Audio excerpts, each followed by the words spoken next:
If the battery is stuck at 80% when charging your Google Pixel 10, in order to solve this issue, we can go to settings. Over here in settings, we're going to scroll down a little bit and go to battery.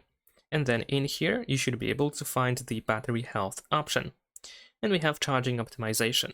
Over here, this might be the reason why your battery is stuck at 80% because we have this limit enabled. We can of course switch to adaptive charging instead. But this adaptive charging can also be the reason why the battery is stuck at 80%. For example, when the phone is still learning how you charge your phone and when you charge it, and this can be the reason why it is stuck at 80 and doesn't allow the phone to charge back to 100% to fully charge it.